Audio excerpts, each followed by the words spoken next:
merci d'avoir accepté l'invitation, Swazik. Je vais peut-être présenter un petit peu aux gens l'idée de ce rendez-vous. C'est une idée qui m'est venue de relier un petit peu les personnes autour de la méditation, autour de thèmes qui sont peut-être différents de ceux abordés habituellement. Et donc, du coup, c'est vrai que je pensais à cette thématique-là avec toi, et puis ça s'est tombé au moment où tu avais ton bouquin qui sortait, donc je t'ai contacté assez rapidement, et puis tu as accepté rapidement aussi, donc c'était chouette.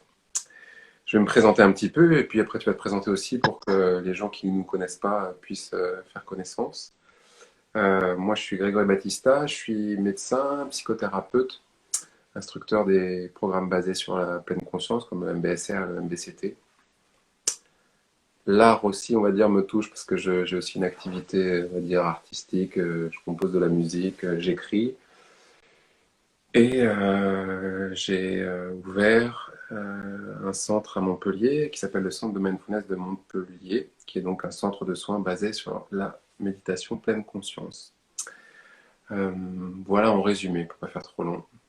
Je te laisse la parole, Sodic, pour te présenter. Oui, merci.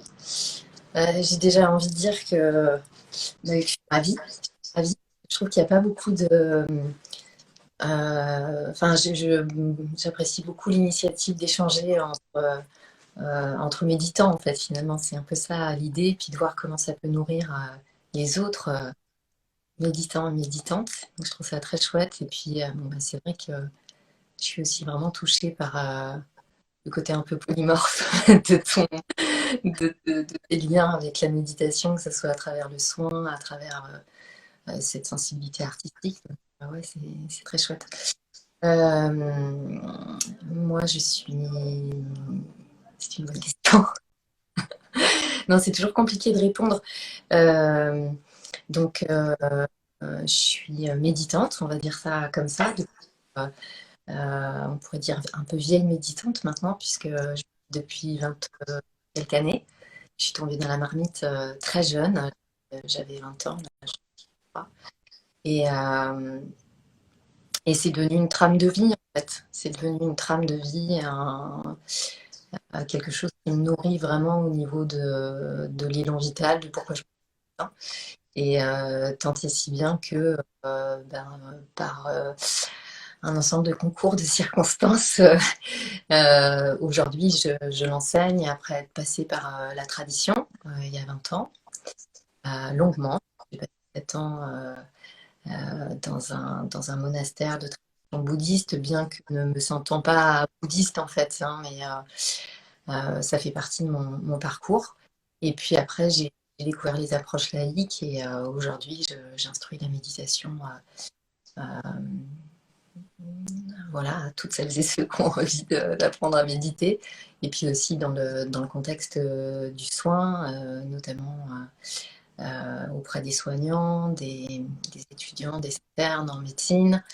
Et puis avec cette intention aujourd'hui qui a toujours été, enfin en fait qui est préexistante et qui a jamais été séparée, mais de relier ces thématiques, pour moi, n'en sont presque une seule, que sont l'art et la méditation. Voilà, quelques mots. Merci, Swazik, pour cette présentation. Euh, je vais vous proposer du coup de faire une petite méditation. Je vais te proposer à toi, Swazik, et puis aux gens qui nous rejoignent aussi, pour pouvoir un petit peu que cette discussion autour de la méditation soit aussi un peu nourrie de l'expérience directe de celle-ci. Donc, je nous propose à tous, toutes, pour ceux qui le souhaitent en tout cas, de prendre un temps pour s'asseoir peut-être, ou même si on est debout actuellement, ou qu'on soit en tout cas à prendre un temps peut-être pour tourner le regard vers l'intérieur,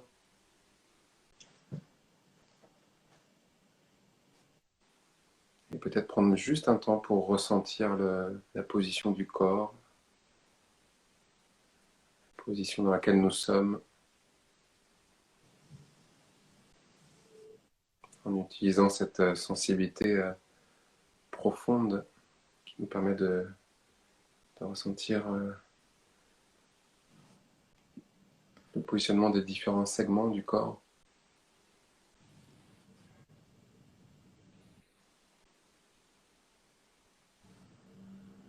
et aussi pouvoir sentir les sensations dans les différentes régions du corps telles qu'elles sont là maintenant.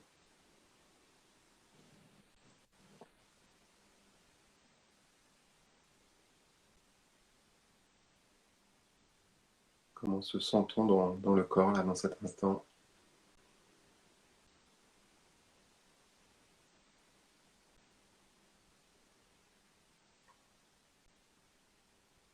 Et peut-être qu'en laissant l'attention posée sur les sensations du corps, on voit que peut-être que ces sensations sont stables ou changeantes, mouvantes.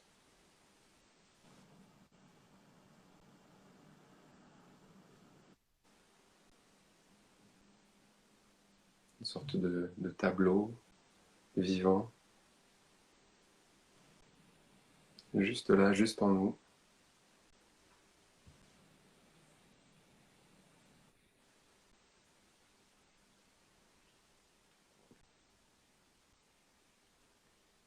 Et si nous le souhaitons, nous pouvons tourner plus particulièrement l'attention au niveau des sensations de la respiration,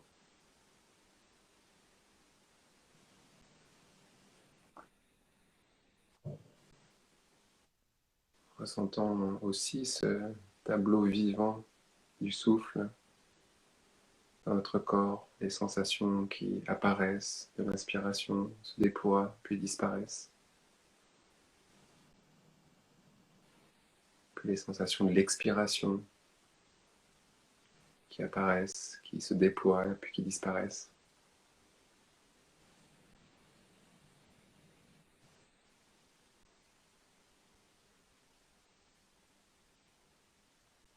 Puis toujours une nouvelle inspiration qui vient, puis une nouvelle expiration.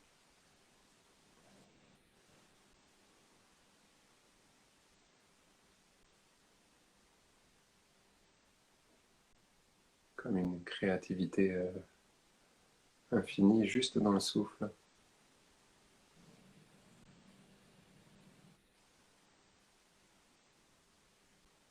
Chaque souffle étant unique, différent, on pourrait dire exceptionnel, n'ayant lieu qu'une seule fois.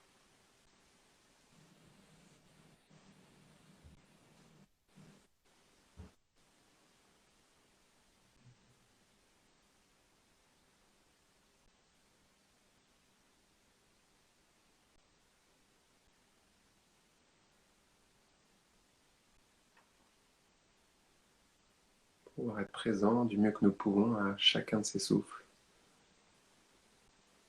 en les ressentant dans le corps au moment même où ils ont lieu.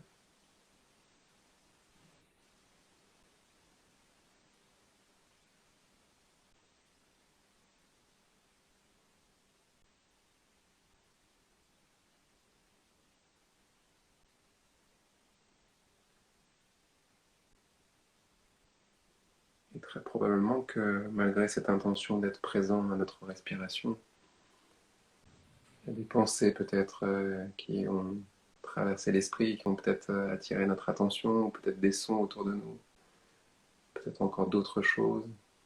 Et là aussi, c'est la reconnaissance, la prise de conscience d'une certaine créativité de notre expérience, une certaine richesse qui attire notre attention. Et donc il ne s'agit pas de réprimer cette richesse, cette créativité de l'esprit ou du paysage sonore autour de nous, ou encore d'autres choses qui seraient arrivées dans notre expérience, juste prendre conscience que c'est en train de se créer, que ça attire notre attention, et puis là, pour quelques instants, en tout cas, on décide peut-être de revenir sur la respiration, sur les sensations du souffle dans le corps, là où on les ressent le mieux.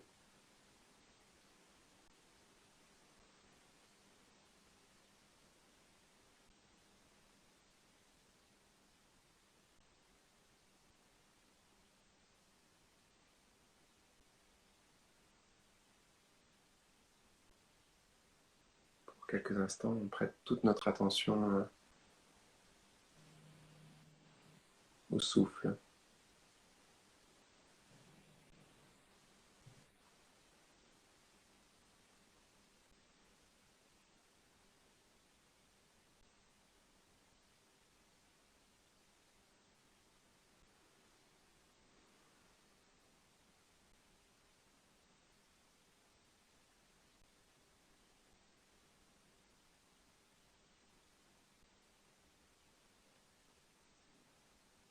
Et si l'attention s'échappe loin du souffle, tranquillement la ramener.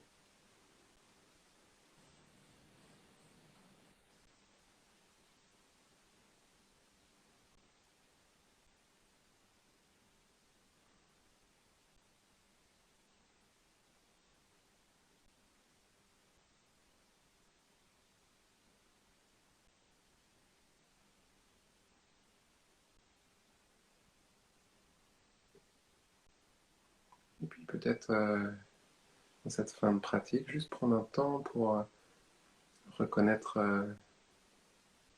que nous avons pris ce temps pour être là ce soir, partager autour de cette thématique de l'art et de la méditation.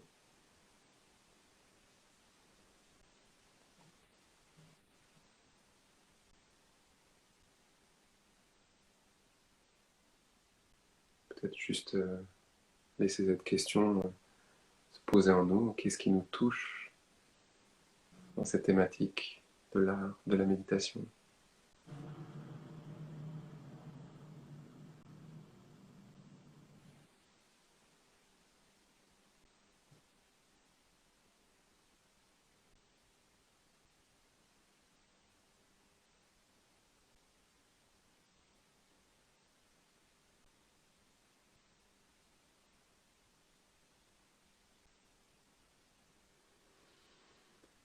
Et puis, quand nous le souhaiterons, de pouvoir peut-être tranquillement ouvrir les yeux si nous les avions fermés, peut-être remobiliser le corps, pas hésiter à s'étirer, à bâiller, à masser et à prendre soin de certaines parties du corps qui en aura besoin.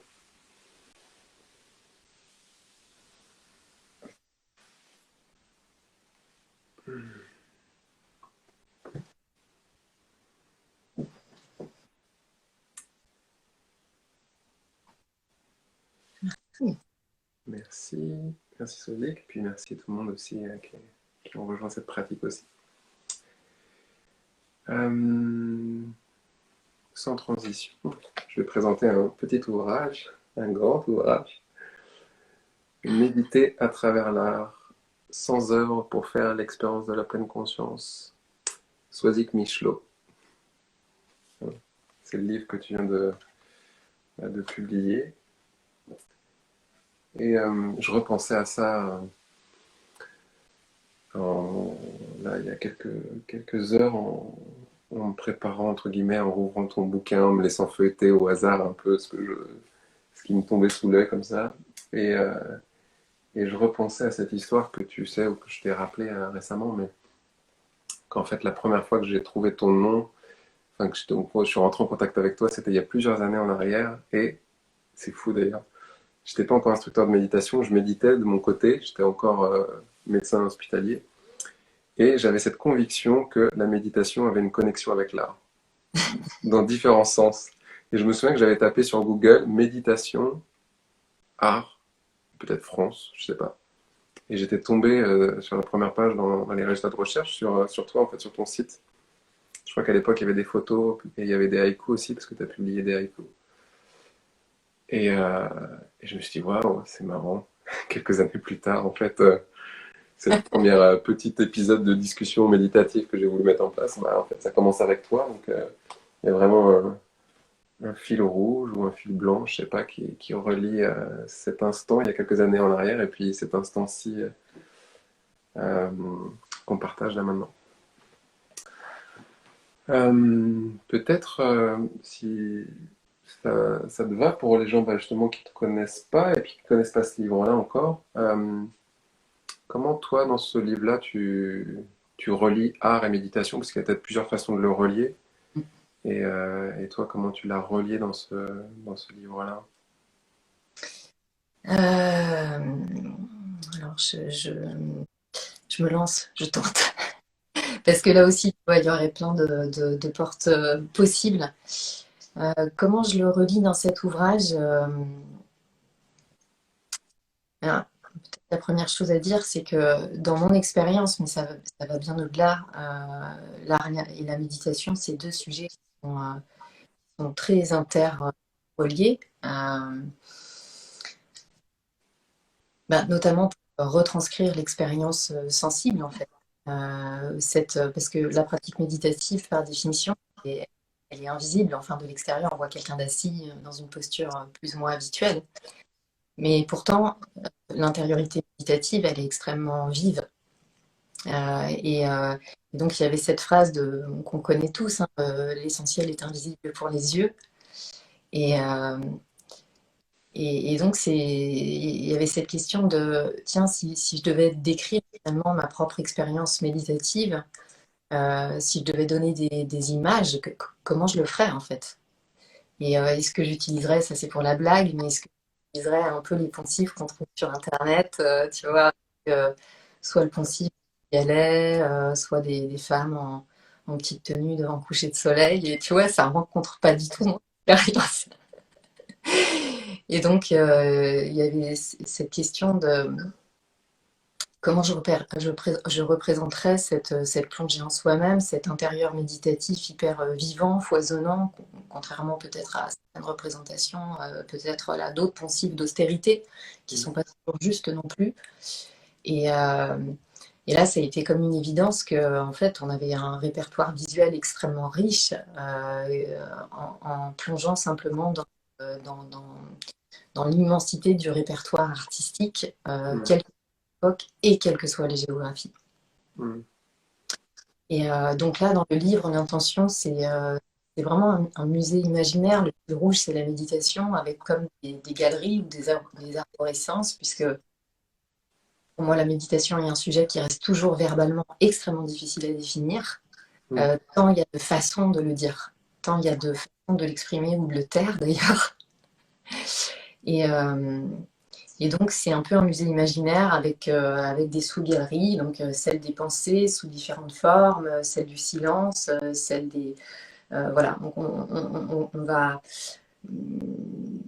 Comment l'art, en fait, peut nous éclairer, nous donner à voir cet intérieur méditatif. Mm. Moi, ce que j'ai eu l'impression, du coup, en lisant ton livre, c'était vraiment d'avoir la, la traduction par des tableaux, enfin des œuvres externes de l'expérience méditative interne. Et j'imagine que c'est comme ça que s'est créée cette rencontre-là et ce livre-là pour toi avec ces œuvres. C'était que quand tu étais devant certaines œuvres, en fait, ça te rappelait certaines facettes de l'expérience méditative. C'est comme ça Ouais, que j'ai ouais, perçu ce c'est livre-là. Ouais. exactement ça.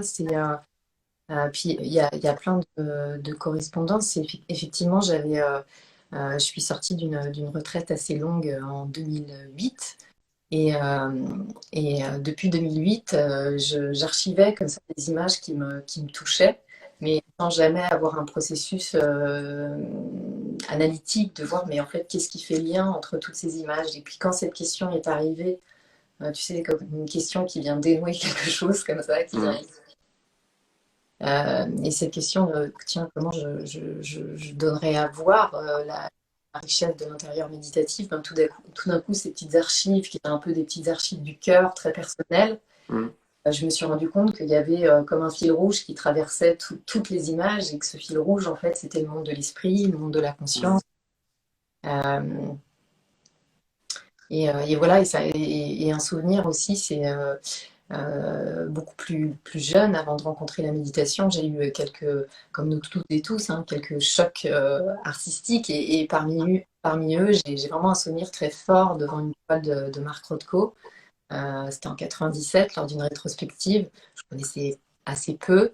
Et j'étais toute jeune. Et d'être restée vraiment devant cette toile avec arrivant avec tout mon bagage, un esprit très narratif, pris dans mon histoire, mon Mm. identité, et tout d'un coup, d'avoir une espèce de décollement identitaire Mm. euh, face à cette œuvre, et comme si ça me permettait de faire un shift, tu vois, dans ma façon de me relier déjà à moi-même, mais au monde sensible, à mon environnement, et avec vraiment ce sentiment de tout d'un coup, tu vois, d'identité qui se dissout, Mm. et avec quelque chose presque qu'on pourrait nommer dans la méditation un peu une expérience non duelle, tu vois, de l'ordre de la porosité intérieure-extérieure, moi, toi, Mm.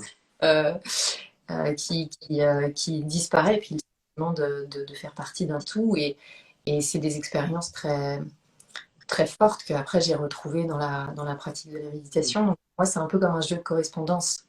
Ouais.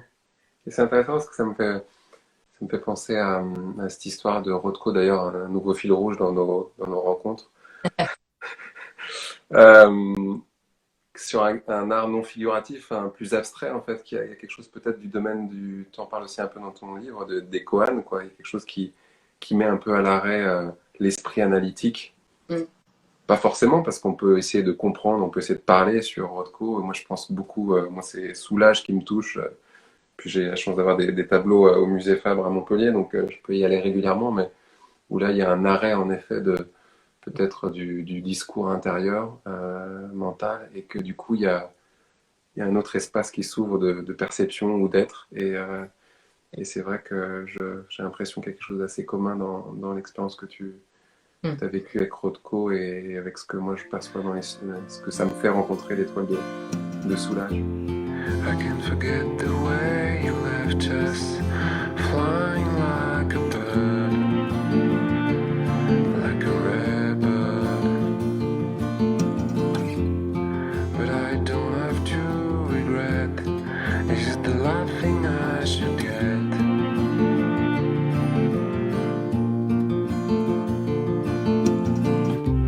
Feel the moment you get free and see the place we all be. But you should.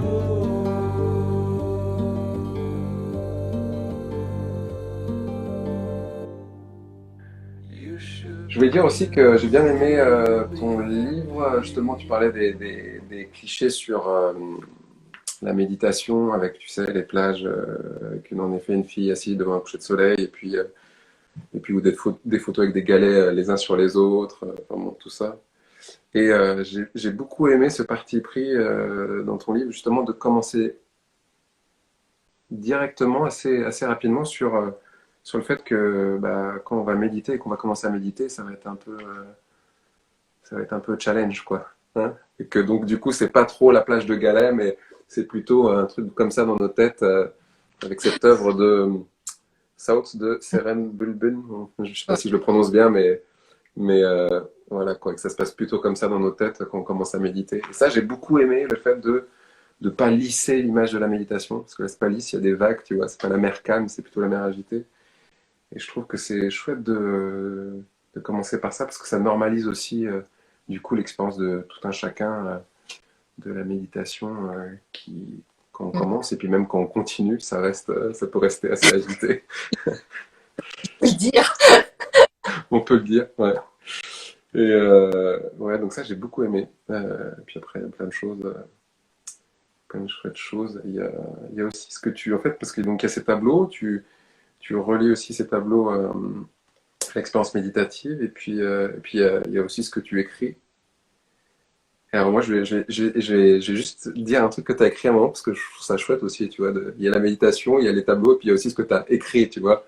Et parfois, c'est vraiment beau. Et là, il y a un truc c'est le chapitre L'éternité et un instant. Mm. Je vais juste lire la fin. La pratique méditative, sans nier la réalité du temps qui passe, le dévêt momentanément de ses habits conceptuels et permet de faire se rejoindre, comme le ciel et la mer, l'ici et le maintenant. Le temps n'est soudain plus vécu comme une limite oppressante. L'espace d'un instant, il redevient ce qu'il a toujours été. Et là en dessous, tu mets ces vers de Arthur Rimbaud. Elle est retrouvée, quoi? L'éternité. Ça m'a touché ce passage. Donc merci pour ce joli livre. Je le remets à l'écran pour ceux qui sont arrivés entre-temps et qui ne le connaissent pas. Méditer à travers l'art, c'est le livre qu'a écrit donc Swazik, qui est là avec nous ce soir. Euh, sur un autre versant, est-ce que la méditation pourrait être, selon toi, euh, un, comment dire, un entremetteur entre nous et l'œuvre artistique. Ça va pouvoir nous aider à rencontrer ou à être présent à l'œuvre artistique peut-être de façon plus pleine ou d'une autre manière. Parce que le méditant, quelque part, qui pratique, qui avance dans la pratique, peut avoir un regard sur l'art ou une relation à l'art qui change, qui évolue. Donc, là, ta question, c'est juste pour être sûr que je te suis bien, c'est comment la méditation peut nous aider, enfin, de quelle façon elle peut nous aider à être en lien avec l'œuvre. Ouais, c'est ça. Et de façon assez, je dirais, assez naturelle, en fait. J'aime bien relier la méditation au sens de la disponibilité. Et en fait, être disponible avec cette notion d'être vacant. Ça veut pas être vide, ça veut pas dire être vide, ça veut dire être plein. Mm. Vacant dans le sens de faire de l'espace en fait. Et je pense que c'est bon, il y a des aspects de ralentissement aussi. Le ralentissement aide à entrer, je pense, en lien avec une œuvre, quelle qu'elle soit, mais ce sens de l'espace, de la disponibilité, euh, ouais, d'être dans un état de réceptivité. Et je pense qu'en ça, très naturellement, la méditation, elle nous ouvre les pores. Et, et contrairement à ce que parfois, enfin, il y a certaines représentations, il y a parfois des craintes que ça nous rende insensibles, mais c'est le contraire en fait qui se passe. Ça déploie la sensibilité. Et je dirais même que d'une certaine façon, ça met à nu, à fleur de peau, et que ce fleur de peau, elle est, elle est naturellement réceptive, Mm. prise, je sais pas trop comment dire. Ouais. Et voilà, donc je pense que très naturellement, la, la, la, la pratique, elle mène à un état d'être, mais d'ailleurs avec l'art, mais avec toutes les dimensions du sensible. Mm. Euh, et que ouais, là aussi, il y a des poncifs, parce que des fois, il y a cette idée que méditer, ça serait se mettre dans une bulle, mais en fait, moi j'aurais tendance à dire que méditer, c'est en sortir.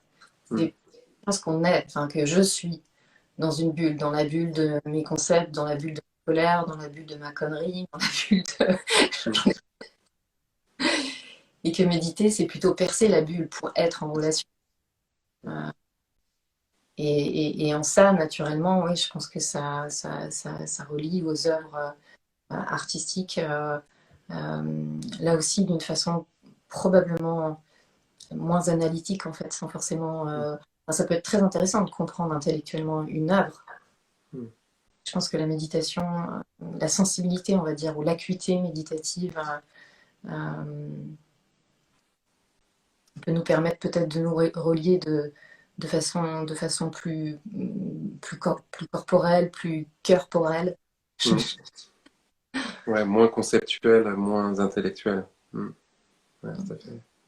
J'ai, je suis passé à Paris il y a quelques temps et je suis allé pour la première fois de ma vie au musée de l'Orangerie, alors que j'ai passé plusieurs années à Paris, mais je sais pas pourquoi je suis jamais allé là-bas. Là, j'étais allé voir l'expo sur Hockney et puis en fait, je savais pas qu'il y avait les nymphéas là-bas. Donc c'était là aussi un cadeau, ça veut dire que je suis arrivé là-bas, j'ai vu l'expo d'Hockney et puis je suis monté et puis j'arrive dans ce truc qu'on dit, c'est des... Le peintre a voulu que ces salles soient des salles méditatives, donc merci de faire le silence. Je fais, qu'est-ce que je fais là? C'est génial. Et, euh, et je suis arrivé devant ces tableaux et en fait au début j'avais mon esprit, je sortais d'Hockney, donc j'avais quelque chose de très figuratif, tu vois. Pardon? Ah, tu sortais de Hockney, de l'étage du Ouais, dessous. du dessous. D'accord. Ouais. Et j'arrivais en haut et donc j'étais dans quelque chose d'assez figuratif, tu vois, avec beaucoup de couleurs, etc. Et donc c'était assez fou le choc avec les nymphères parce que je suis arrivé et c'était assez sombre. Je trouvais ça assez sombre. C'était le côté euh, comparatif, entre guillemets, donc l'esprit qui compare et tout. Puis je suis arrivé là, en plus il y avait un petit peu de bruit parce qu'il y avait il y avait des visites de classe d'école, etc. Et j'étais pas du tout disponible, tu vois. Et alors je me suis posé, je me suis dit, bon, c'était vraiment ça, je me suis dit, je suis pas disponible, tu pas de disponibilité.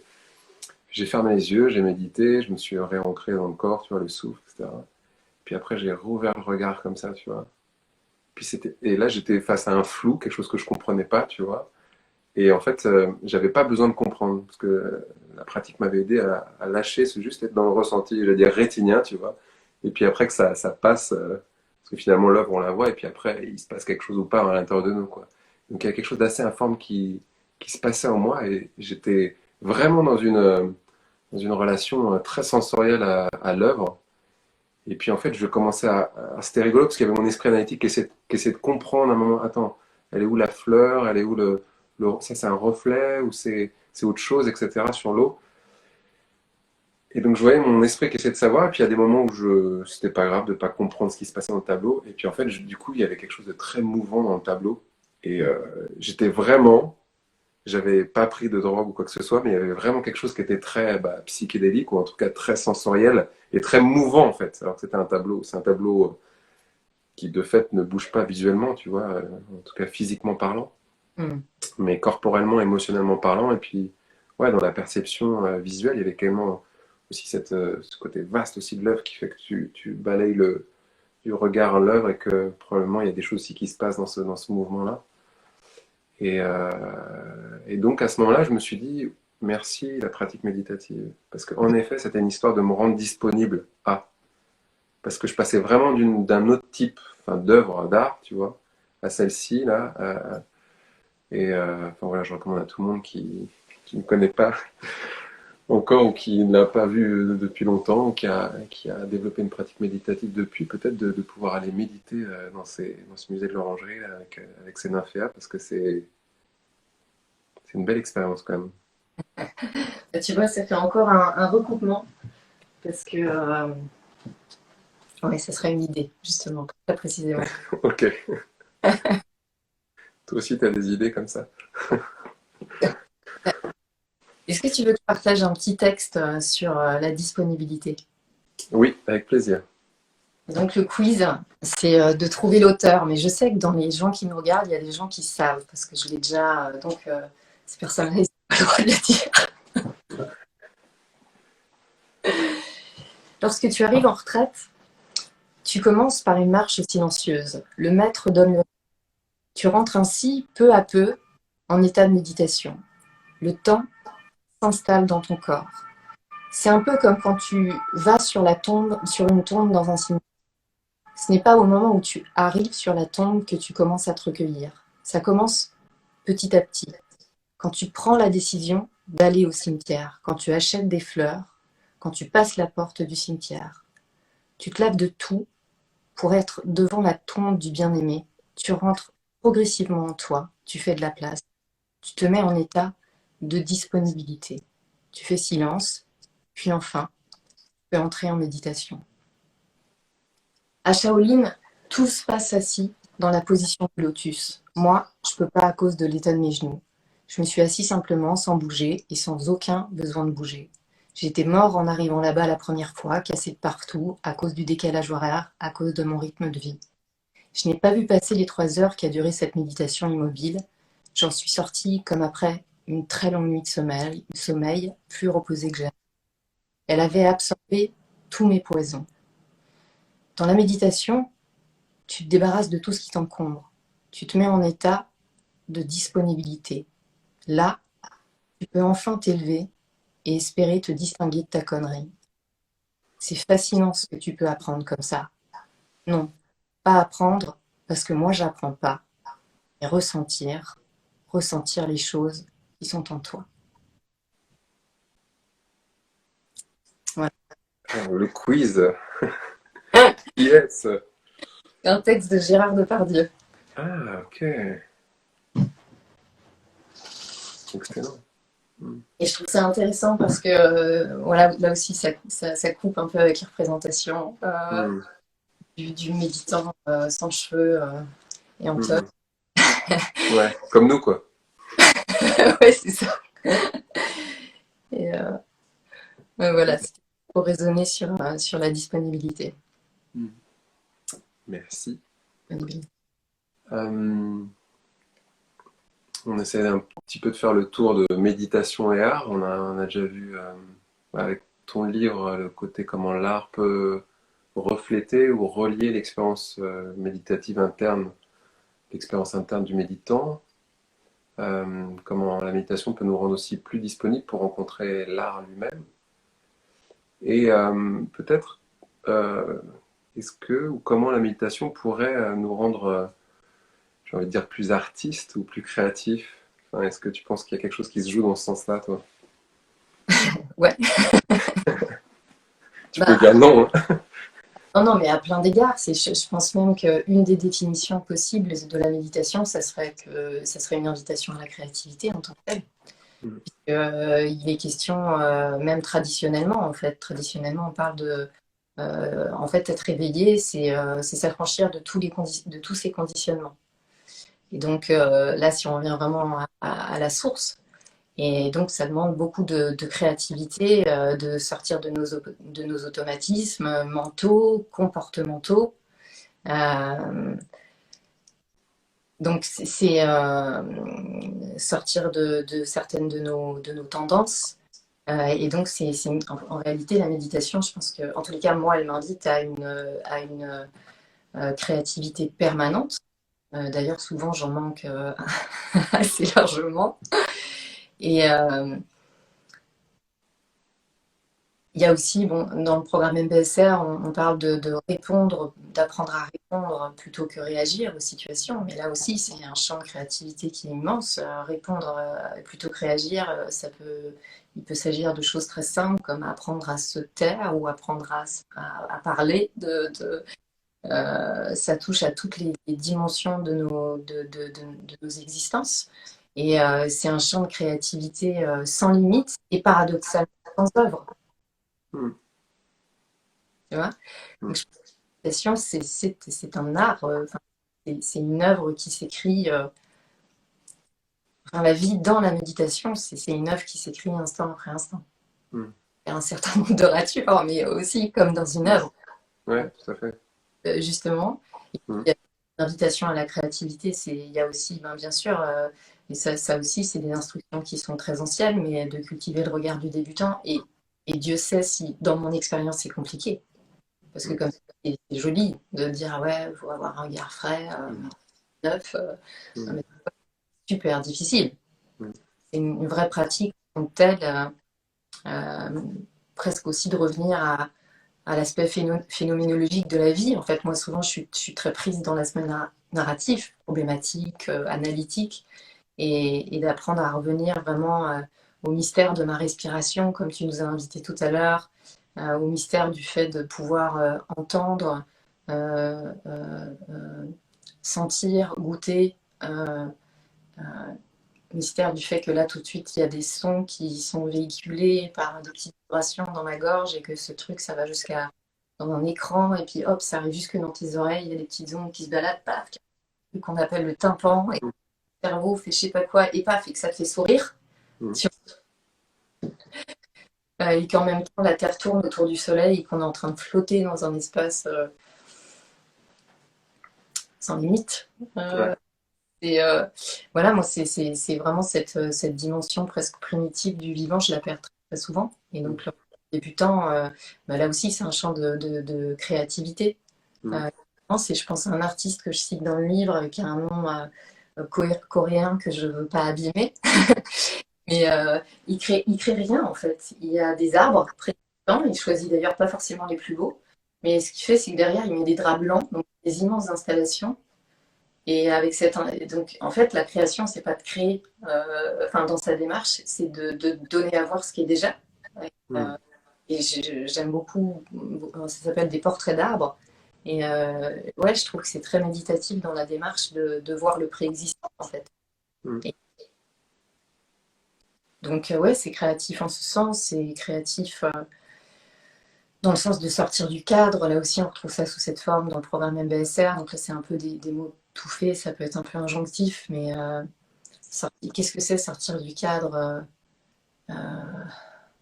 là, Mm. aujourd'hui, non, par rapport à mes proches, par rapport à la situation politique, à la Mm. situation sociale, comment j'intègre l'autre, quoi. C'est pas toujours évident Mm.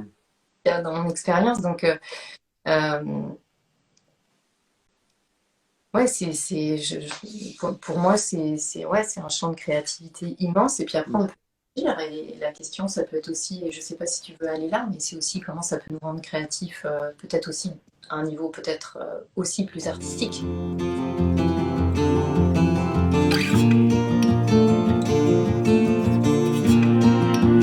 You should be with us, 'cause we are alone without you. You should be with us, 'cause we are alone without you.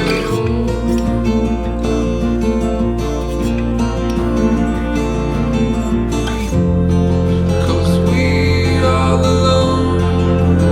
Un peu formellement. Ouais, on peut aller vers ça aussi, justement. Toi, par exemple, tu as écrit ce bouquin-là qui est une production artistique, qui se nourrit de l'art des autres, mais qui est aussi quelque chose que toi, tu partages, etc. Enfin, c'est une œuvre en soi, ce livre. Euh, Comment tu sens, en dehors on va dire, du contenu, mais comment tu sens que la méditation t'a accompagné dans ce processus, qui a été, j'imagine, un processus long, avec peut-être des phases de doute, des phases de joie, des phases pas du tout, ça a été très fluide. Qu'est-ce que tu as rencontré? Comment la méditation t'a permis peut-être de naviguer dans cette créativité, dans ce projet, dans cette œuvre? Euh, ouais, c'est une jolie question. Bah, c'est toujours autour de cette articulation vouloir, non vouloir. Et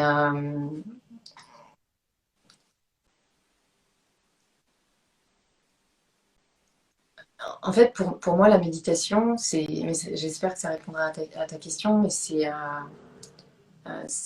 justement un espace dans lequel il y a aucune injonction à créer, en fait. Il n'y a aucune injonction à produire, et même, on va même plutôt faire attention à nos propres productions Mhm.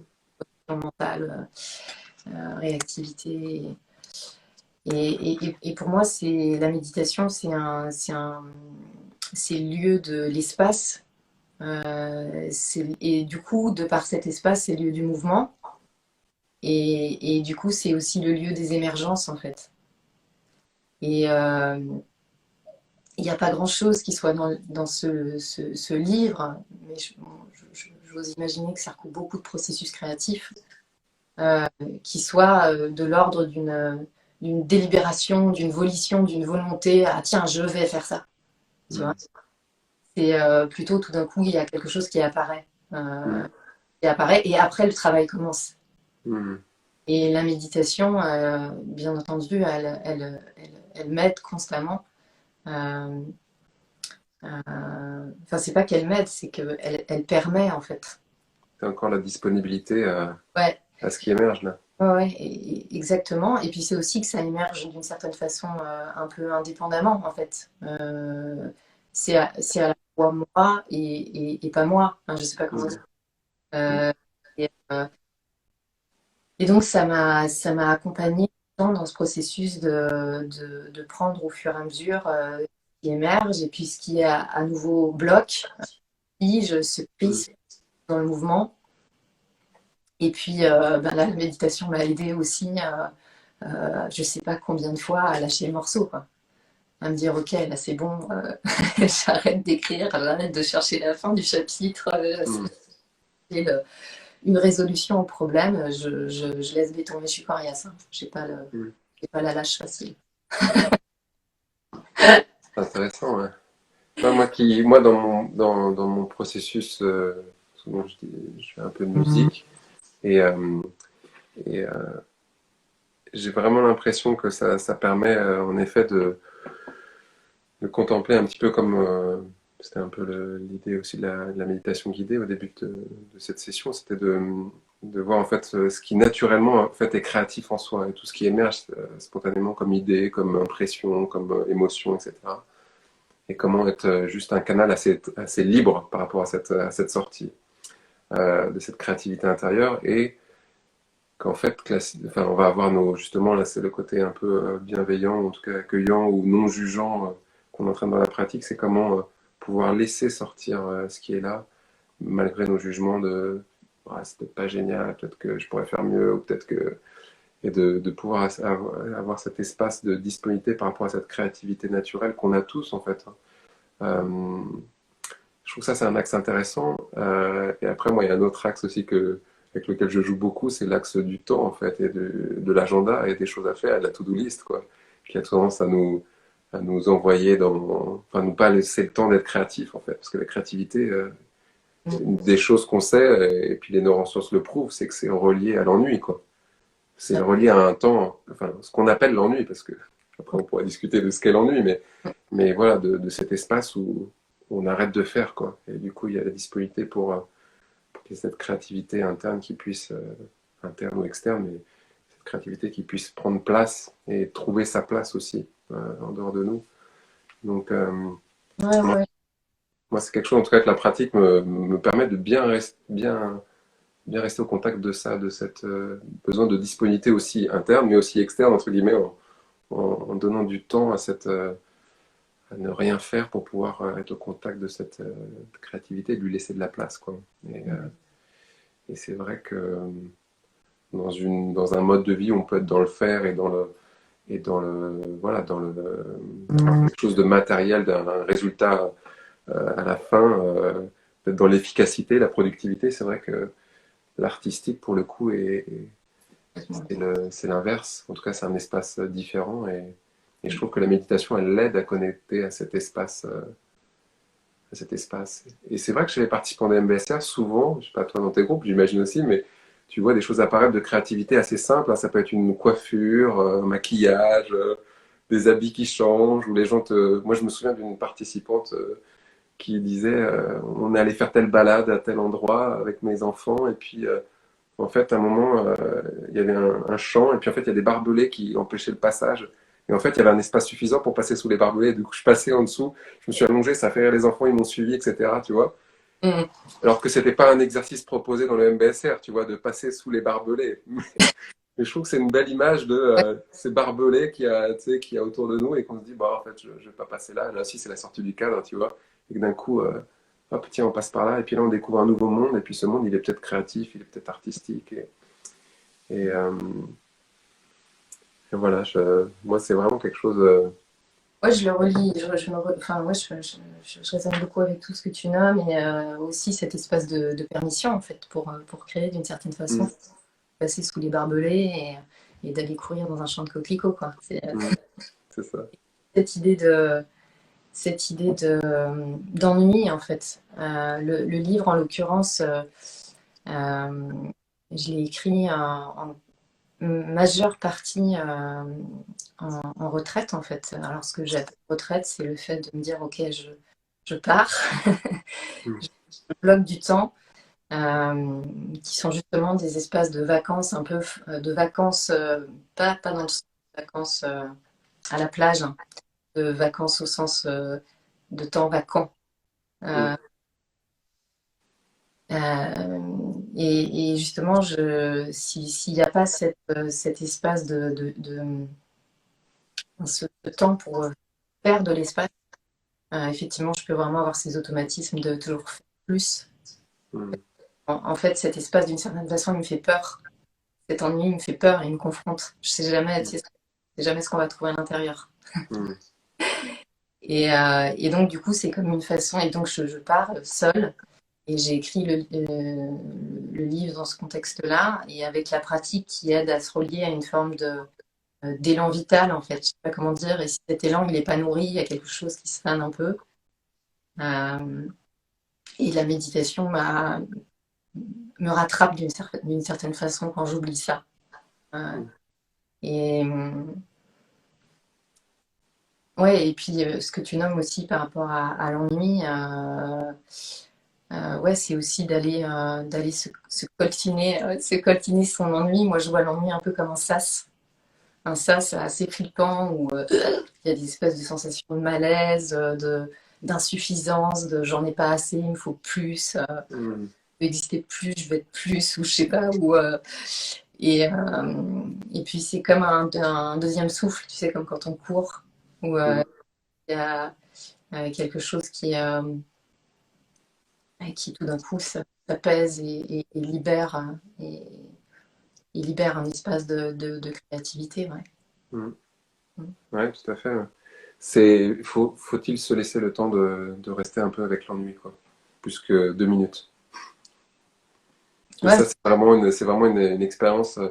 challenge. Il y a peut-être plein de gens qui sont méditants qui regardent cette discussion-là. Et c'est vrai que combien de fois je m'assois et puis c'est un peu fade, tu vois, il se passe pas grand-chose. Et à ce moment-là, il y aura la facilité de s'arrêter en disant, bon, c'est peut-être pas la bonne. Je vais peut-être attendre plus tard, c'est un peu ennuyeux, etc. Et puis de rester là, en fait, et souvent, il y a quelque chose qui finit par apparaître. Et parfois, ça peut rester ennuyeux d'ailleurs aussi, mais il y a autre chose qui se passe, quoi. Mais c'est vrai qu'il faut se donner le temps faut se permettre de rencontrer, de rester un bout de temps avec ce qu'on nomme l'ennui. Ouais. Exactement. Mm. Pour le rencontrer peut-être et voir que c'est pas ce qu'on pensait peut-être. Mm. Ouais, merci Swazik. Peut-être on va faire un petit espace s'il y avait des questions sur les gens qui nous regardent, s'ils veulent poser une petite question, ça peut être sympa avant de clôturer cette discussion. Peut-être des choses qu'on n'a pas abordées ou une question à l'un ou à l'autre peut-être. En plein de choses. Je me suis retenue de te couper la parole hein, Peut-être. T'as vu passer des questions? Je crois pas. Enfin, j'ai pas forcément vu. N'hésitez pas si vous avez des questions, donc pour ceux qui nous regardent, là, si vous avez des questions que vous voulez poser à Swazik ou à moi, ou sur des questions que vous avez sur l'art et la méditation, ou tout simplement un partage à faire aussi. Ça peut être chouette de rebondir dessus, de partager. Comment as-tu choisi les œuvres de ton livre demande Barbara.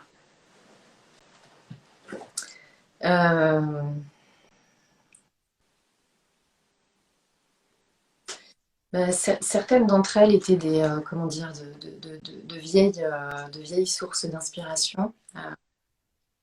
Je dirais presque des images qui ont toujours été là pour certaines. Euh, et, euh, et sinon, comme je l'évoquais un petit peu tout à l'heure, c'est vraiment des images que j'ai euh, euh, ramassées un peu à la façon je ne sais pas comment dire. J'avais aucune intention d'en faire quoi que ce soit de ces images. Il n'y avait aucune intention qu'un jour ça soit dans un livre. C'était pas du tout le projet. C'est juste que c'est des images que j'ai croisées spontanément, soit en découvrant un artiste, soit en faisant des recherches sur des thématiques diverses et variées, des fois du hasard. Et c'est des œuvres que j'ai archivées en fait sans pourquoi en fait sans raison donc c'est des choix spontanés où à chaque fois quelque chose résonnait avec mon expérience mais j'avais pas fait j'ai eu seulement une analyse a posteriori que toutes ces images avaient un, un fil directeur qui était vraiment l'observation de la conscience. Ouais. Donc vraiment un musée imaginaire, mais d'ailleurs, après, c'est un petit peu à l'invitation, je pense c'est aussi que chacune puisse créer le sien, en fait.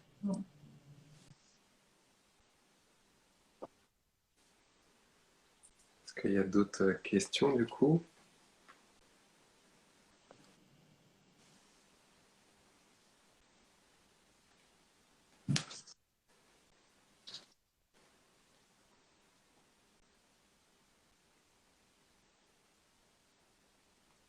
Donc, j'ai pas vu le nom de la personne, mais c'est si Alexandra. J'ai hâte d'expérimenter une méditation guidée devant un tableau. Je médite très peu formellement, les yeux ouverts. Mm. Ouais. Et Alexandra, tout à l'heure, si je ne me trompe pas, disait, on va dire, on médite rarement formellement les yeux ouverts. Alors, ouais, peut-être juste dire un mot là-dessus dans le contexte de MBSR pour celles et ceux qui peut-être ont fait ce programme. C'est vrai je ne sais pas comment tu fais, Grégory, mais on choisit assez rarement des supports visuels. Mm. Mais en réalité, c'est une possibilité. Il y a même des traditions, enfin, dans les traditions, il y en a plusieurs d'entre elles. Dans le bouddhisme, on ne médite pas les yeux fermés. On médite les yeux ouverts avec le regard posé devant soi à 1 ou 2 mètres.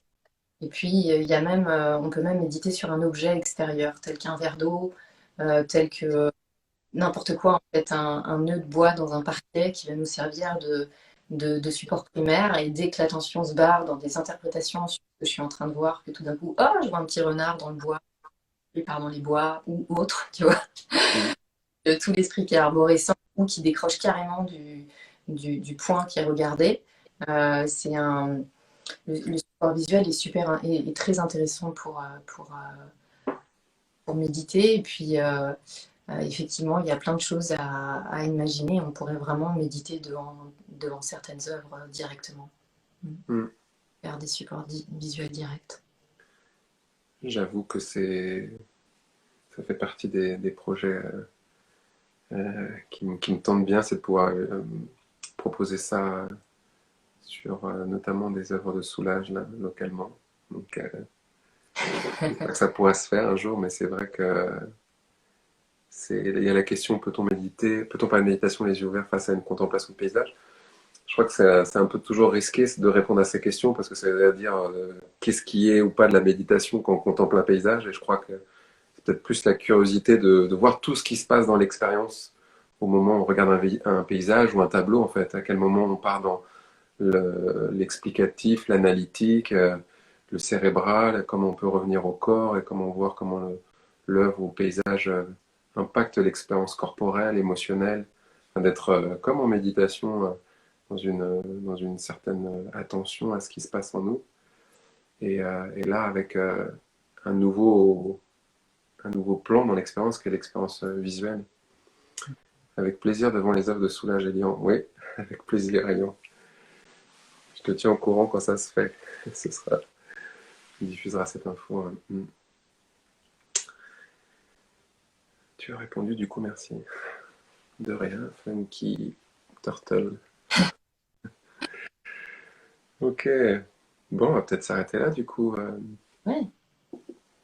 On a fait 1 heure d'échange. C'est passé très vite. On avait dit qu'on le ferait comme si on prenait un café ensemble, sachant que ça fait longtemps qu'on n'a pas pris un café ensemble.